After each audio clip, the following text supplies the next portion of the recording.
일곱째 해에 여호야다가 사람을 보내 가릿 사람의 백부장들과 호위병의 백부장들을 불러 데리고 여호와의 성전으로 들어가서 그들과 언약을 맺고 그들에게 여호와의 성전에서 맹세하게 한 후에 왕자를 그들에게 보이고 명령하여 이르되 너희가 행할 것이 이러하니 안식일에 들어온 너희 중 3분의 1은 왕궁을 주의하여 지키고 3분의 1은 수르문에 있고 3분의 1은 호일의 뒤에 있는 분에 있어서 이와 같이 왕궁을 주의하여 지키고 안식일에 나가는 너희 중 2대는 여호와의 성전을 주의하여 지켜 왕을 호위하되 너희는 각각 손에 무기를 잡고 왕을 호위하며 너희 대열을 침범하는 모든 자는 죽이고 왕이 출입할 때에 시위할지니라 하니 백부장들이 이에 제사장 여호야다의 모든 명령대로 행하여 각기 관할하는 바 안식일에 들어오는 자와 안식일에 나가는 자를 거느리고 제사장 여호야다에게 나오매 제사장이 여호와의 성전에 있는 다윗 왕의 창과 방패를 백부장들에게 주니 호위병이 각각 손에 무기를 잡고 왕을 호위하되 성전 오른쪽에서부터 왼쪽까지 제단과 성전 옆에 서고 여호야다가 왕자를 인도하여 내어 왕관을 씌우며 율법책을 주고 기름을 부어 왕으로 삼음에 무리가 박수하며 왕의 만세를 부르니라. 아달랴가 호위병과 백성의 소리를 듣고 여호와의 성전에 들어가 백성에게 이르러 봄에 왕이 규례대로 단 위에 섰고 장관들과 나팔수가 왕의 곁에 모셨었으며 온 백성이 즐거워하여 나팔을 부는지라. 아달랴가 옷을 찢으며 외치되 반역이로다 반역이로다 하매 제사장 여호야다가 그를 거느린 백부장들에게 명령하여 이르되 그를 계열 밖으로 몰아내라 그를 따르는 자는 모두 칼로 죽이라 하니 제사장의 이 말은 여호와의 성전에서는 그를 죽이지 말라 함이라. 이에 그의 길을 열어주매 그가 왕궁에 말이 다니는 길로 가다가 거기서 죽임을 당하였더라. 여호야다가 왕과 백성에게 여호와와 언약을 맺어 여호와의 백성이 되게 하고 왕과 백성 사이에도 언약을 세우게 하매 온 백성이 바알의 신당으로 가서 그 신당을 허물고 그 제단들과 우상들을 철저히 깨뜨리고 그 제단 앞에서 바알의 제사장 맏단을 죽이니라. 제사장이 관리들을 세워 여호와의 성전을 수직하게 하고 또 백부장들과 가릿 사람과 호위병과 온 백성을 거느리고 왕을 인도하여 여호와의 성전에서 내려와 호위병의 문길을 통하여 왕궁에 이르매 그가 왕의 왕자에 앉으니 온 백성이 즐거워하고 온 성이 평온하더라. 아달랴를 무리가 왕궁에서 칼로 죽였더라. 요아스가 왕이 될 때에 나이가 7세였더라. 아멘. 자, 일곱째 해 6년이 지나고 일곱째가 될 때쯤이니까 이제 7살이죠. 그때 6년 동안 성전에서 이제 키워졌어요. 옛날에는 분유가 없었으니까 한 살짜리가 한 2, 3년은 젖을 먹어야 되는데 어떻게 키워졌을지 참 고생을 많이 했을 겁니다. 이때 여호야다가 이제 때가 되었다고 생각을 했어요. 어떤 때입니까? 본인의 권세가 아니고요. 이 사람들에게 왕을 보일 때가 됐다. 아직 왕자죠. 왕자를 보여서 왕으로 세울 때가 됐다고 생각했어요. 그런데 아시다시피 제사장은 권력가가 아닙니다. 힘이 보태져야 되죠.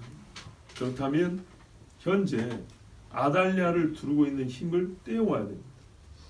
그 힘들이 이쪽으로 넘어와야 됩니다. 과연 그 사람들이 아달랴에 물들어 있다면 불가능할 것인데 어떤가를 살펴보니까 하나님께서 정말 6년 동안 마음을 바꿔주셔가지고 아달랴의 폭정과 아달랴의 피 흘림에 대하여 거부하고 불만을 가지고 옛적 다윗의 집을 그리워하는 그런 마음들이 있게 해주신 거죠. 그러니까 제사장이 하루 불러가지고 말했는데 이게 통하는 것이지 이게 여러분 될 일이라고 생각하세요? 잘 보세요. 세상 돌아가는 거 줄서기 바쁘잖아요.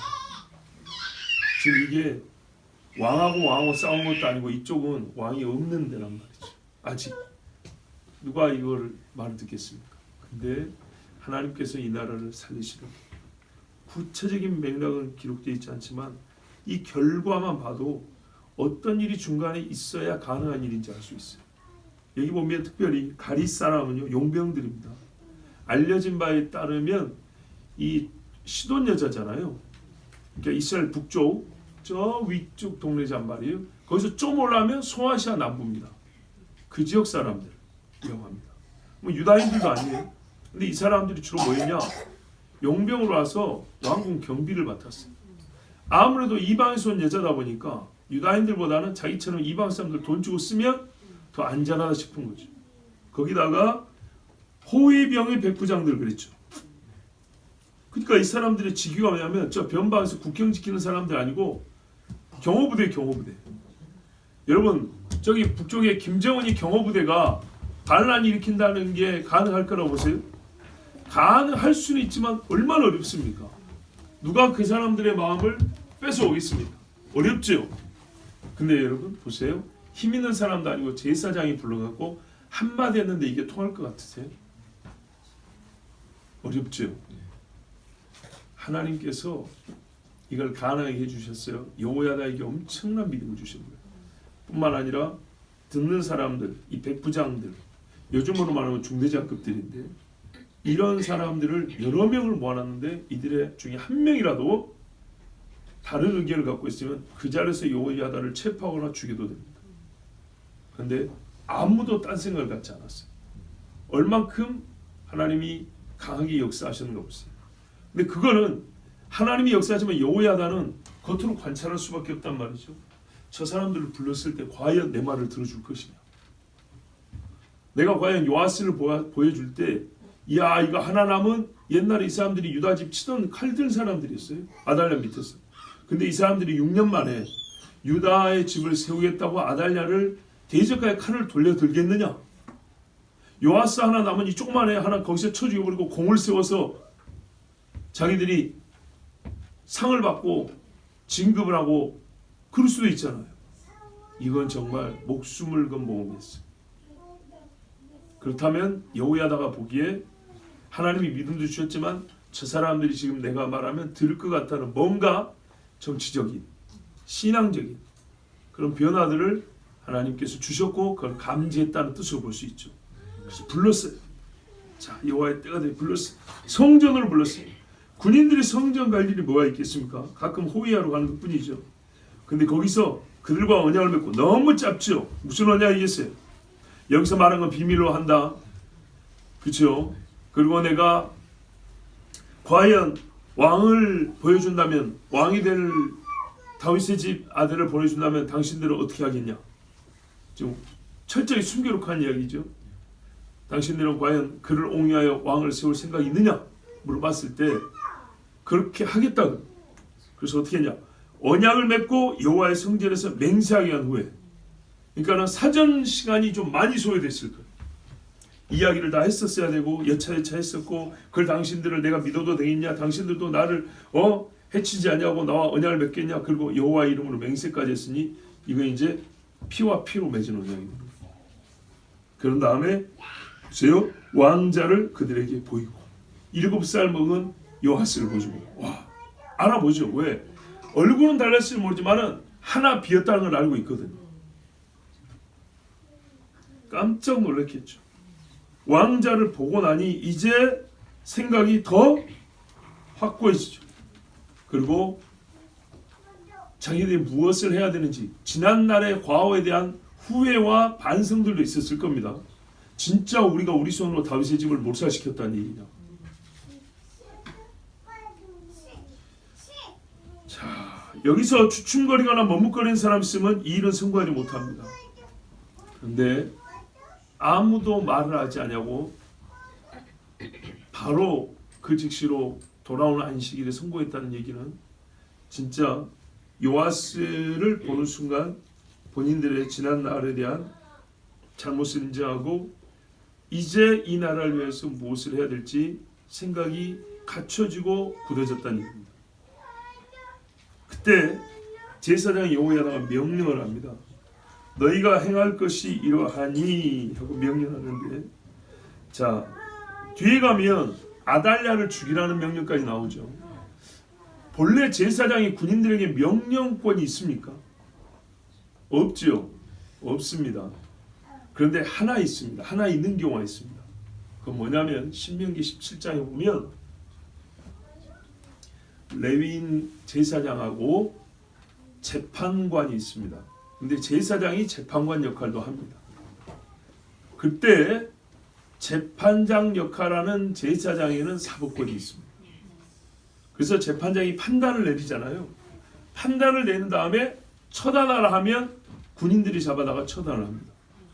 저는 사법 판단을 내린 재판장의 역할하는 제사장이 군인들에게 명령하여 죄인을 처벌하게 하는 권한이 있습니다.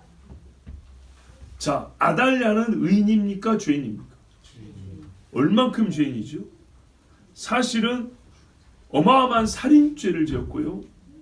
이 나라를 다윗에게서 뺏어버린 그야말로 이 사람이야말로 영모를 꾀한 반란자입니다. 그래서 최종적으로 아달랴를 죽이고 왕을 세우는 일은 재판에 속하는 일이라. 이렇게 본다면 제사장에게 명령권이 주어집니다. 그거를 공시적으로 신명기에 보면 이렇게 되어 있지 이렇게 말하지 않더라도 군인들이 이해하고 인정한다면 자연스럽게 제사장이 하는 말에 이해하고 따라갈 수 있게 됩니다. 참 놀랍죠. 오랫동안 해보지 않은 일입니다. 오랫동안 해보지 않은 일이 단번에 일사천리로 그리고 이만큼의 오차도 없이 이거는 정말 하나님이 얼만큼 각 사람의 마음을 하나로 모아주셨는지 그리고 다윗의 집을 세우려고 말했어요. 그 집은 내 앞에서 영원히 없어지지 않는다. 하나님의 신실하심을 볼 수 있습니다. 하나님의 일하는 방식 안에 하나님의 신실함도 보입니다. 명령하기를 안식일에 들어온 너희 중 자, 여기서 이제 3분의 1, 3분의 1인데 뭐가 안 맞아요. 산수가 안 돼요. 근데 산수가 안 되는 이유는 뭐냐면요. 나오는 자와 들어온 자를 하나로 읽었기 때문이에요. 자, 읽어보면 들어오는 자 있고 나오는 자 있죠. 요거를 우리가 주의 깊게 안 봤어요. 그래. 한 군데가 아니고 교대하는 두 군데를 일컬어 말하는 겁니다. 안식일이 되면 순번에 따라서 왕궁과 성전을 보초하던 군인들이 교대를 합니다. 안식일에. 그러면 부대가 2배가 되죠.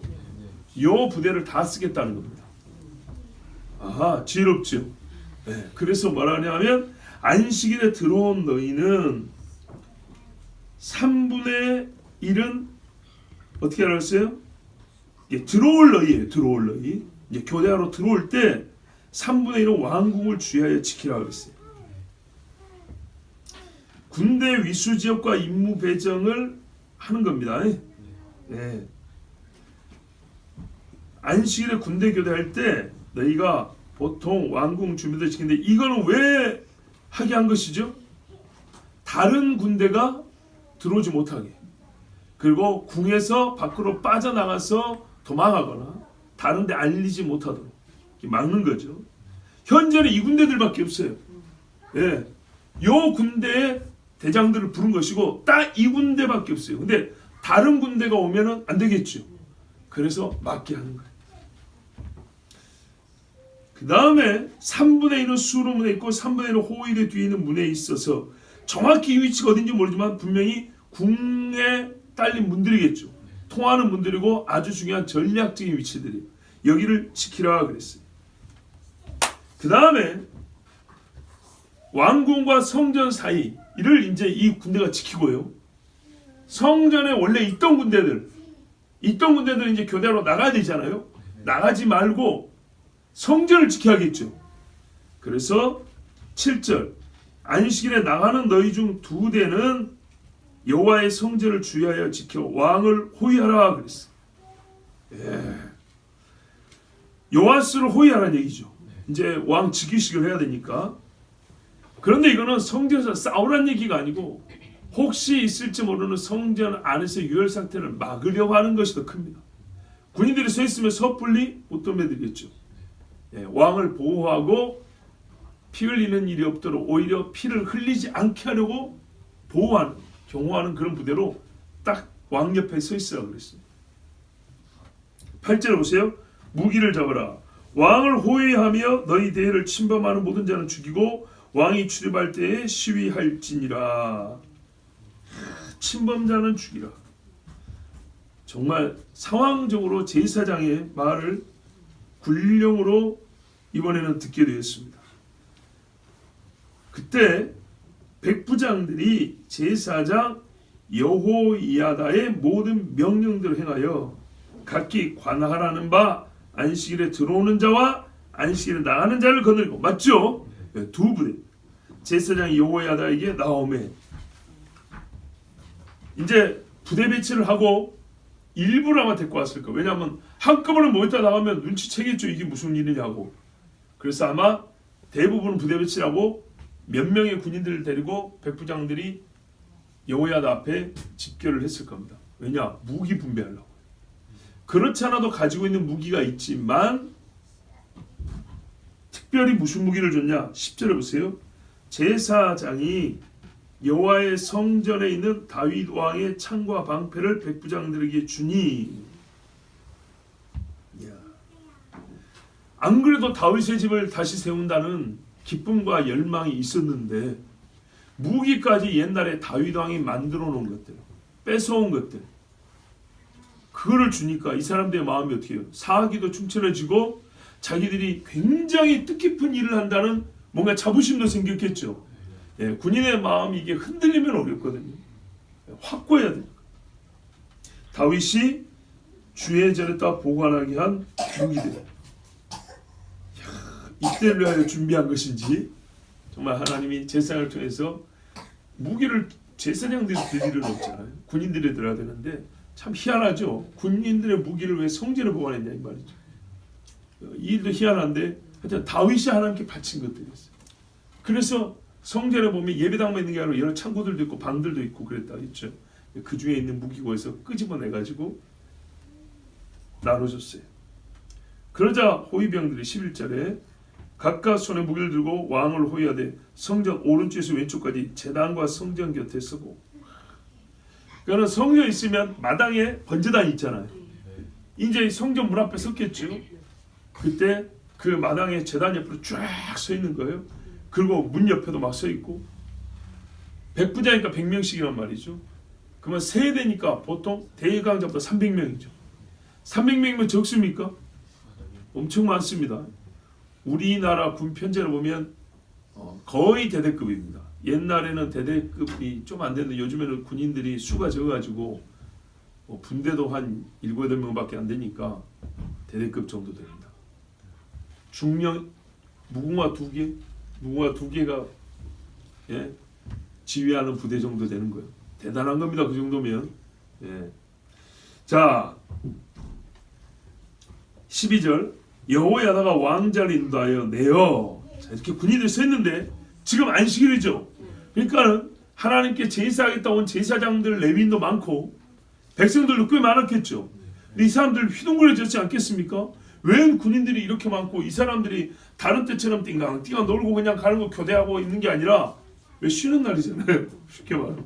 근데 오늘은 왜 이렇게 도열해가지고 바뜩 긴장하고 전에 보지 못한 대단한 무기들을 들고 큰 방패와 창까지 들고 완전 무장을 해가지고 서 있는데 깜짝 놀랐겠죠. 그때 제사장이 나팔을 불죠. 보통 지기 때문에 나팔 빵 나팔 부느니 애 하나를 들고 나오는 거예요. 원래 애기들은 성전에 못 오는데 그럴게요. 원래 애는 성전에 못 있는데 유대인들은 몰랐던 거예요. 까먹었던 거예요. 그들의 왕이 아기였을 때 성전에 있었다는 것을. 요아스를 데리고 왔어요. 더 놀랐습니다. 이야. 그리고요 광관한 왕위 즉위 대관식이 열렸어요. 이날에 여기 있는 사람들은 정말 복 있는 사람들입니다. 첫 번째 왕관을 씌워줬다 했습니다. 왕관이 어디 있었을까요? 옛날 왕들 죽을 때 훔쳐다가 어디다 숨겨놨을까요? 아니면 혹시 다윗이 바친 왕관 중에 하나를 가져왔을까요? 아니면은 따로 맞췄을까요? 그럴 수 있다고 봅니다. 왜냐? 애기 머리에 맞는 왕관이 아니에요. 다른 거는. 그죠? 여러분 거룩한 상상력을 좀 가져야 됩니다. 7살짜리가 어른 쓰는 왕관 이거 쓸 수 있겠어요? 머리 이기지도 못해. 이기지도. 고개 쳐박을 겁니다. 어떤 거는 1달란트짜리 왕관도 있다 했어요. 30kg 넘는. 자, 그렇기 때문에 애가 이거를 이길 수가 없어요. 분명히 여호야다가 밑에 제사장들과 함께 며칠 전에 준비를 해놨을 겁니다. 아, 이 정도 군인들하고 목숨을 걸 거면 이거 옷도 왕에 맞는 사이즈에 맞는 옷이 있어야죠. 그죠? 그러니까 왕관 아마 없어서가 아니라 사이즈에 맞게 따로 제작을 했을 거라고 봅니다. 왕관을 씌워줬어요. 그 다음에 자, 그러니까 여러분 열심에 맞는 준비도 있는 겁니다. 율법책을 줬습니다. 유다의 왕들은 원래 이렇게 세워져야 되죠. 신명기 17장에 보면 왕이 오를 때 율법의 등사본을 레위 사람 제사장 앞에서 책에 기록하여 이거 어떻게 되냐면 왕이 즉위할 때 율법책을 하나 베껴 쓰게 돼 있어요. 그걸 처음에만 할 게 아니고 정말 열심히 썼으면 왕이 바뀔 때마다 그걸 하나의 의식으로 넣어야 되는 거예요. 그래가지고 새로 베끼는 왜? 오래되면 낡고 버려야 되거든요. 태워버려야 돼요. 그러니까는 보통 왕이 평균 한 10년, 20년씩 다스렸다 하면 왕이 될 때마다 다시 베껴가지고 딱 놓고 평생 읽으면 얼마나 좋습니까? 이렇게 시켰어요 하나님이 원래. 근데 과연 여러분 유다 왕들이 이거 했을 것 같습니까? 했으면 나라가 이 지경이 안 됐겠죠. 그렇죠? 자, 뒤에 보면 기름 보여요. 기름 붓는 건 엄청 좋아해요. 누가 먼저 기름 붓냐 선착순에 따라 왕이 되고 안 되고 이 기름 붓는 건 다 좋아하는데 하나님의 말씀을 등사해가지고 옆에 놓는 거는 안 해요. 안 해요. 아니면 대충 야 네가 가서 하나 뺏겨갖고 와 이렇게 시켰을 거예요. 읽지도 않고. 근데 이렇게 하면 왜 그 전에 안 했을까로 생각하냐. 보세요. 평생 옆에 두고 읽어 그의 하나님 여호와 경외하기를 배우며 이 율법의 모든 말과 이 규례를 지켜 행할 것이라. 그리하면 그의 마음이 그의 형제 위에 교만하지 아니하고 이 명리에서 떠나 좌로나 우로나 치우치지 아니하리니 이스라엘 중에서 그와 그의 자손이 왕 위에 있는 날이 장구하리라. 아멘. 베껴 써가지고 옆에 놓고 읽으면 이런다잖아요 나라가. 근데 지금 이걸 해서 나라가 이식이 됐습니까? 안 해서 그러죠. 안 해서. 나중에 무슨 히스기야 때 6월절도 솔로몬이 왜 안 지켰다잖아요. 그러니까 말입니다. 율법을 등사해서 써서 읽을 정도면 그거 안 지켰겠냐고. 요시야 때는 성경도 없어졌어요. 그래서 성전 청소하다가 발견했다 하지 않습니까? 보니까 신명기. 바로 요 신명기. 요시야가 깨달았죠. 누구 한 사람 성경을 가르쳐주는 사람이 없었어요. 근데 자기가 직접 읽어보니까 원래 이게 진짜 베끼고 읽어야 되는데 원본이 없으니까. 근데 읽은 다음에 어떻게 했어요? 옷을 찢고 회개하고 하나님 앞에 우리 마음을 돌키자고 다시 언약을 맺고 율법을 보니까 그렇게 돼 있단 말이에요. 6월절도 지켜야 된다 해서 히스기야 때는 한 달 늦게 했지만 요시야 때는 정한 날에 정확히 지켰어요. 그러니까 말씀이 없으니까 이 백성이 이 지경이 된 거예요. 제일 중요한 게 이 율법책을 주는 거예요. 왕관 씌우고 기름 부는 거는 어느 나라나 할 수 있는 예식들이에요. 기름 아니면 물이라도 붓든지. 자, 무슨 뭐 사인 얼굴에 점이라도 찍든지 말이죠. 근데 율법책은 오직 이스라엘 다윗의 집에서만 하는 거예요. 그리고 기름을 부었어요. 하나님이 인친 증거죠. 성령으로 말미암아 다스려야 한다. 사람의 능으로 힘으로 되는 거 아니다. 그 가르쳐 주는 겁니다. 자, 여기까지가 왕의 자격을 갖추는 세 가지 의식입니다.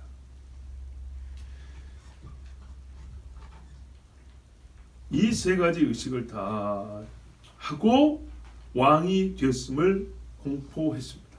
그러자 그날 아무것도 모르고 왔던 그러나 하나님께 안식일을 지키고자 했던 열심 있는 아달랴치아에서도 열심 있는 사람들, 이 사람들은요 다시 다윗의 집이 세워지는 것을 보았어요.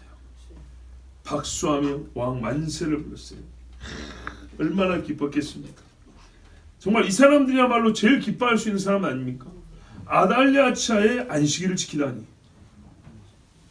지난 6년 7년 동안 대단한 사람들이죠. 그러니까 그 사람들의 눈이 복이 있는 거예요. 귀가 복이 있는 거예요. 이 영적 차원에서 우리가 좀 내포되어 있는 의미를 찾아본다면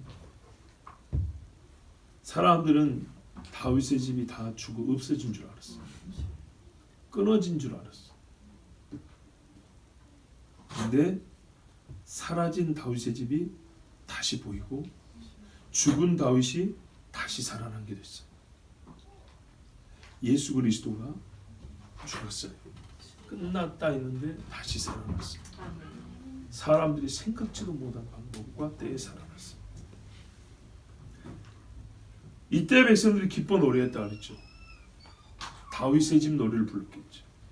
주님 처음 오셨을 때 백성들은 그에게 합당한 노래지만 가사는 합당하지만 믿음이 없어서 호산나 다윗의 자손이 불렀지만 주님 뭐라 했어요? 땡 그랬죠. 인자가 다시 올 때까지 이 노래 못 부른다고 했어요. 틀린 노래라는 게 아니고 지금은 믿음이 없고 잘못된 믿음으로 부르니까 내가 받지 않는다는 거고, 다시 올 때는 너희가 이 노래가 누구를 무엇을 가리켜 부른 노래인지 그때 깨닫게 될 것이기 때문에 그때 내가 받는다, 이 말씀이었어요. 그 예표적 사건이 여기 있습니다. 이 백성들이 죽은 다윗을 다시 산자로 받을 때 다윗의 노래를 불렀어요. 정확히 호산나 다윗의 자손이여 주의 이름 모시는 이라고 부르진 않았겠죠. 이건 메시아에 대한 노래니까. 그러나 그의 조금 못 미치겠지만 하나님께서 이스라엘을 지키시고 보호하신다는 유의 노래라든지 하나님이 다윗의 집을 선택하시고 그 영광을 계속하신다는 약속에 관한 노래라든지 그런 노래를 불렀을 겁니다. 자, 이제 또 하나의 놀라운 사건이 벌어집니다. 아달랴가요 소리를 들었어요. 성경에 보면 그동안에는 좀 안 좋은 소식들이 많습니다. 모세가 호렙산에서 들어보니까 저 밑에 이게 우는 소리인지 웃는 소리인지 뭔 소리인지 알 수 없는 소리가 났어요. 가보니까 뭐인가? 금송아지 밑에서 빨래벗고 춤추면서 괴성을 지르는 소리 있어요. 저기 갈멜산에 가보니까 정신없는 인간들이 막 몸에 칼질을 하고 뛰댕기면서 짐승 같은 소리를 질러댔어요. 근데 오늘 여기는 말입니다. 찬송 소리가 났어요. 그동안에 안식일이었어도 성전에서 웬만하면 들리지 않았던 소리였어요. 아달랴 무서워서 그냥 쥐 죽은 듯이. 근데 이날 호위병과 백성이 한꺼번에 소리를 지르니까 얼마나 큰 소리였겠어요. 그러면 어떻게 해야 되죠? 평상시에 안식일 안 지키는 사람이니까 사람을 보내가지고 알아보게 해야 될 거 아니에요. 이게 웬일이야? 진짜면 별로 안 좋은 일이잖아, 그죠? 일단 성전에서 보니까는 이거 찬송 소리란 말이죠. 아달랴하고는 상극이잖아요, 상극. 그러면 도망갈 준비하고 사람을 보내야 되는데 놀랍게도 꼭 엄마 닮아가지고 죽으라고 가요. 보세요. 백성의 소리를 듣고 여호와의 성전에 들어가. 백성이 이르러 뭐하러 가냐고.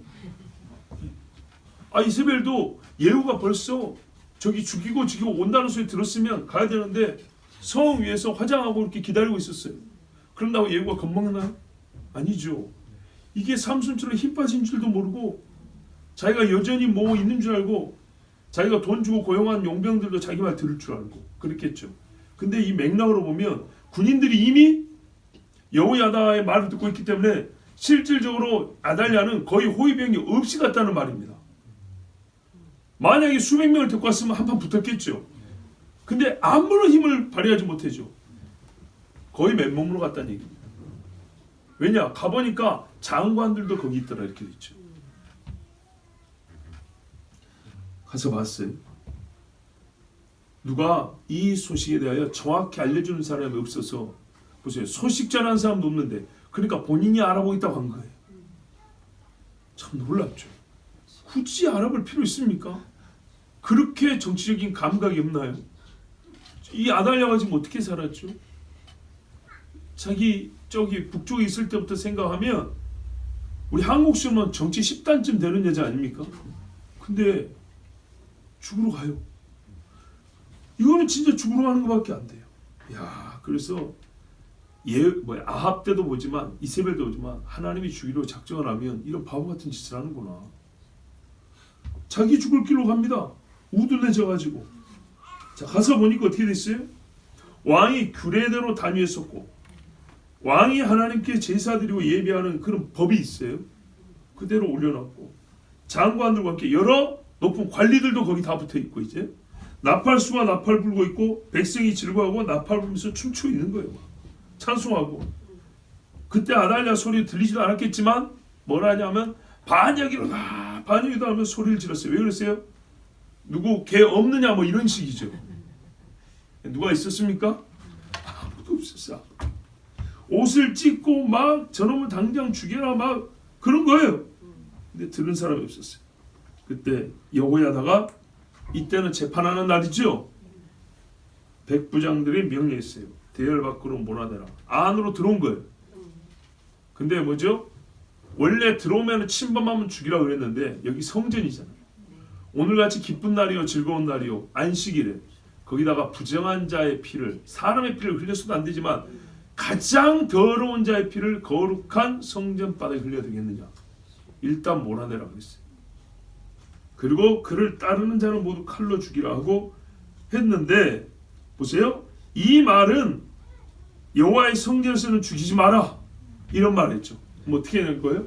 몰아내서 밖에서 죽이라는 얘기죠. 그러니까는 아마 아달랴와 몇몇 사람들은 따라다녔을 겁니다. 그리고 그 사람들을 수가 얼마 안 되니까 밀어낼 수 있었어요. 또 군인들이니까 밀어냈어요.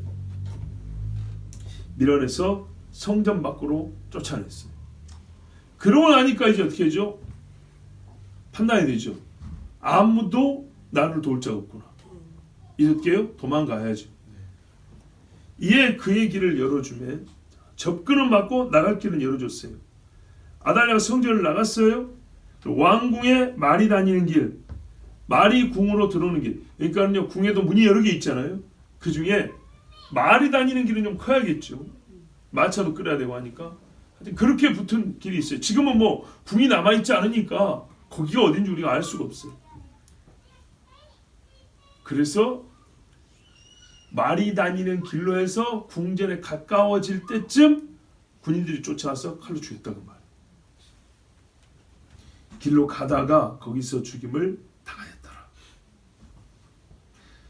왕의 자손, 왕의 집을 없애고 선한 자들의 피를 흘린 음녀의 말로가 이러합니다. 요한 계시록에도 보면 뭐라냐면 그의 섞은 잔에 그 피값을 갑절이나 섞어서 갚으라 그랬어요. 그만큼 딱 한 만큼 고난과 애통으로 갚아주라. 그가 마음에 말하기를 나는 여호와로 앉은 자여 과부가 아니며 결단과 애통을 당하지 아니하리라.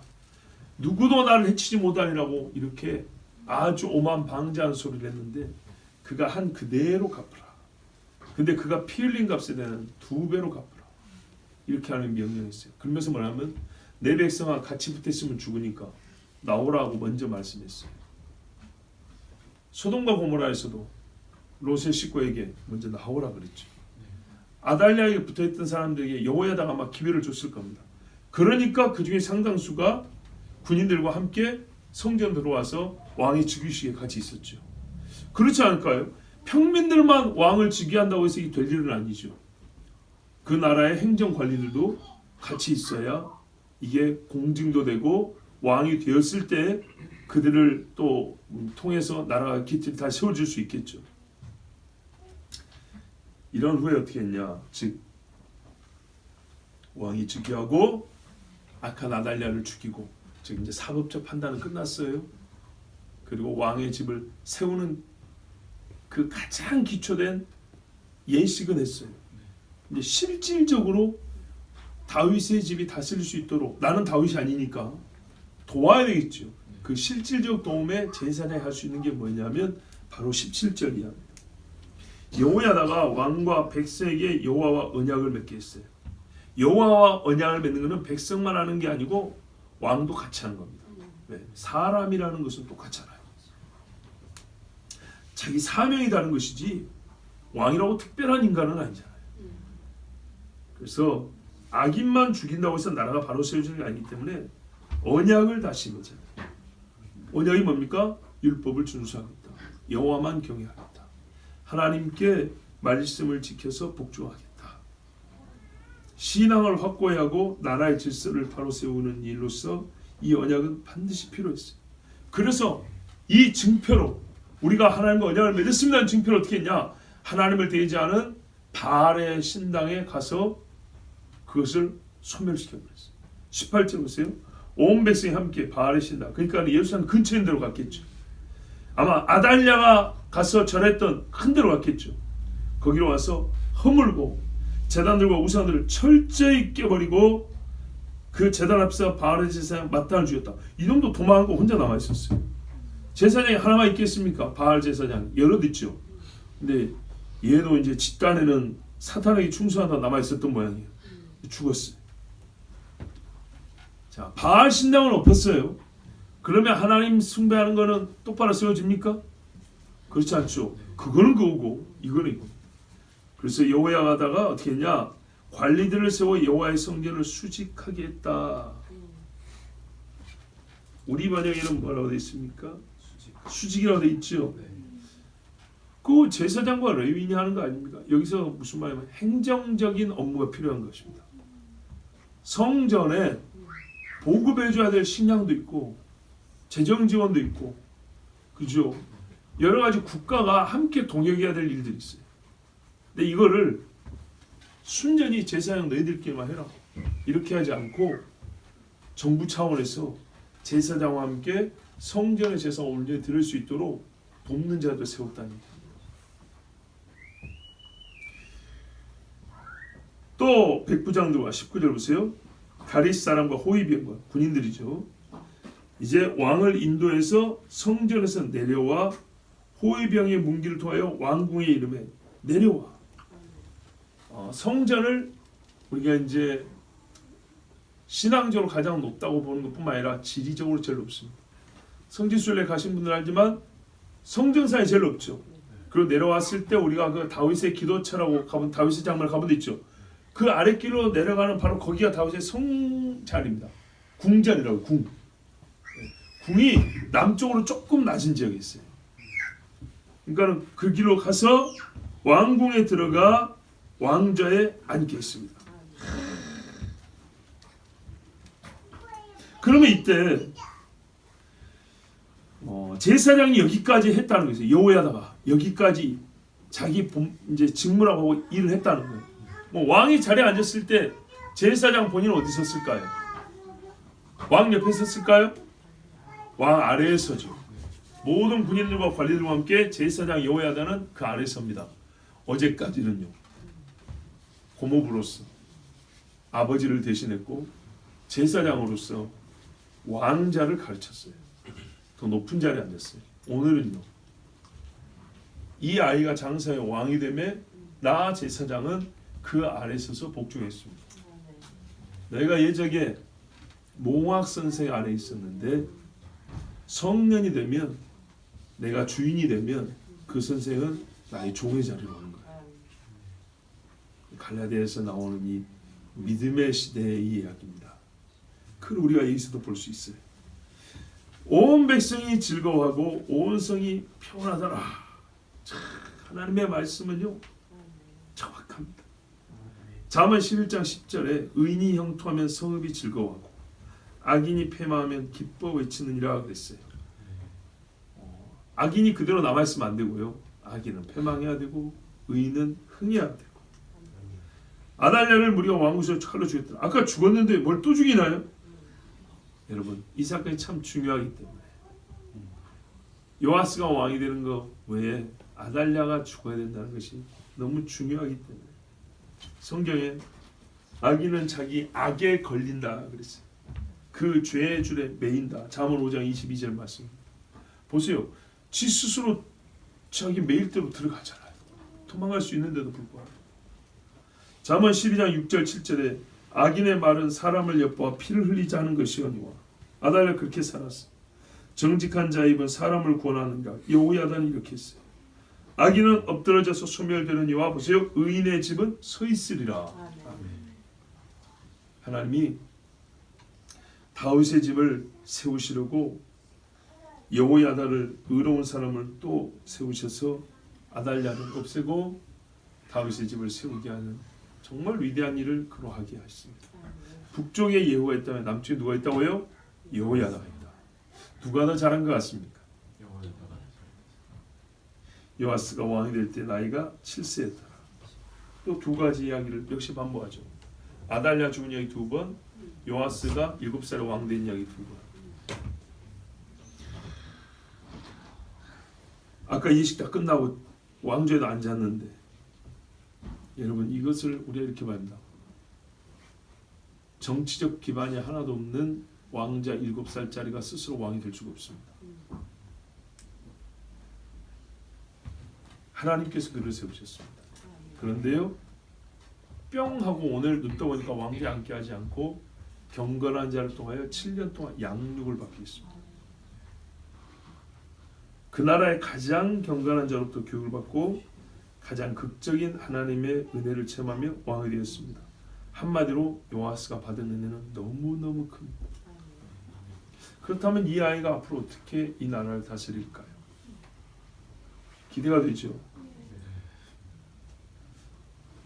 그래서 우리가 미리 내다봤지만 좀 나이가 더 먹고 어느 정도 철이 들었을 때 이제 결혼도 하고 했을 때 첫 번째 한 게 성전에 대한 본인의 일을 한 겁니다. 이제 우리를 한번 볼까요?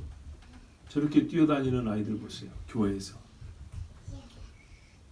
이쁘죠? 예. 여러분 마음을 어떻게 하냐? 눈이 막 돌아가잖아요. 이쁘다 그 말입니다. 되게 안 이쁘면 눈 안 돌립니다. 그죠? 우리가 하나님의 집에서 자라고 하나님의 사람들로부터 양육받은 아이들을 어떻게 여러분 기대합니까? 돈 잘 버는 아이로 잘 벌면 좋죠. 못 버는 것보다. 공부 굉장히 뛰어나게 잘하는 아이로 못하는 것보다 낫죠. 제일 중요한 게 뭐죠? 그러면 일주일 내내 학교에서 키우죠. 대기업 앞에 집을 사고 거기서 키우죠. 교회에서 키웁니다. 경건한 아이로 키우려고 그럽니다. 경건한 아이. 이 아이들이 자랐을 때 여러분 키우기는 교회에서 키워놓고 열매는 어떤 열매를 보합니까? 혹시 세상이라는 열매를 혹시 보합니까? 아니죠.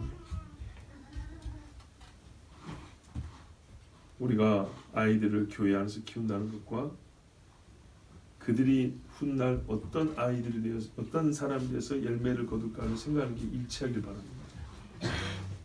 여호야다처럼 기도합니다. 세상이 어지럽습니다. 아달랴 같은 사람도 많고 믿음의 표가 없이 이름만 가진 사람도 많습니다. 또 한 가지는 아직은 7살이기 때문에 왕이라 할지라도 그 힘과 지혜가 작아서 나라를 온전히 다스릴 수가 없습니다. 맞지요? 그건 분명한 사실입니다. 그러므로 어린 왕은 왕이 될 때까지만이 아니라 장성할 때까지 여전히 경건하고 지혜로운 사람들의 도움을 받아야 합니다. 그럼 어떻게 되냐면 전에는 내 위에 있는 사람들로부터 내가 양육을 받았다면 지금 내가 왕이죠. 지위로는 나보다 아래지만 자기보다 경건한 자에 의해서 역시 배워야 하고 도움을 받아야 합니다. 이거는 왕의 마음이 겸손할 것만 아니라 왕을 세우고 처음에 도왔던 자들도 역시 계속 진실해야 된다는 걸 전제합니다. 내가 왕을 세웠으니까 이제 왕 옆에서 권력을 휘두르 볼까? 내가 세운 왕이 하면서 막 의시되고 다닐까? 아니면 또 하나의 아달랴가 돼가지고 왕을 주물락주물 할까? 둘 다 하나님 앞에 겸손하고 진실해야 합니다. 여러분 하나님 앞에서 선자로 우리 사역이 시작하였다면 계속 하나님 앞에 서 있는 자로 발견돼야 합니다. 감사하게도 여호야다는 그랬습니다. 그래서 여호야다가 사는 동안에 요아스가 그의 지도를 받고 요아스도 경건했다 했습니다. 그 말은 여호야다도 계속 경건했다는 얘기입니다. 그리고 그는 죽었습니다. 그 다음이 문제였습니다. 안타깝게도. 자, 여러분 이거는 소설이 아닙니다. 사람과 비슷한 어떤 존재 이야기 아니고 사람에게 있었던 사람의 이야기입니다. 하나님을 경외하고 말씀에 순종했던 경건한 사람들의 이야기입니다. 그러나 경건하다 할지라도 어릴 때가 있고 장성할 때가 있고 평온할 때가 있고 혼미하고 고통스러운 때가 있고 때는 다르지만 여호야다는 이때든지 저때든지 항상 경건했고 그로 말미암아 정말 그로 말미암아 죽은 줄 알았던 다윗의 집이 다시 살아나게 되었습니다. 아멘. 그래서 아직까지는 요아스가 이 본문에서는 주인공이 아니고 여호야다가 주인공입니다. 하나님이 여호야다를 통하여 다윗의 집을 다시 세운 사건이고 세워진 왕이 요아스인 거지 요아스가 여호야다를 사용하여 왕이 된 건 아닙니다. 우리의 직무가 무엇인지 그리고 우리가 사는 시대에 나는 왜 이 자리에 있는지 무슨 일을 해야 할 것인지 여러분 이 말씀을 통해서 잘 생각하고 너는 예수를 깊이 생각하라 그랬죠. 이 말씀 안에 예수의 모형도 들어있지 않습니까? 하나님의 집에 대해서 깊이 생각하고 우리의 자녀들을 이 어려운 때에 키우는 일에 대해서도 깊이 생각하기 바랍니다. 하나님께서 선한 길로 인도하실 줄로 믿습니다. 아멘. 우리 함께 기도합시다. 하나님 아버지 우리는 무지합니다. 잘 모릅니다. 가르쳐 주시옵소서. 우리에겐 경건의 능력도 부족합니다. 더하여 주시옵소서. 하나님의 자녀들 바르게 양육하고 키우고 싶습니다. 다윗의 집을 다시 세운 것처럼 또 이 나라도 아버지 십자가의 나라 성경의 나라로 다시 세워 주시옵소서. 우리 주 한번 부르기도 합니다. 주여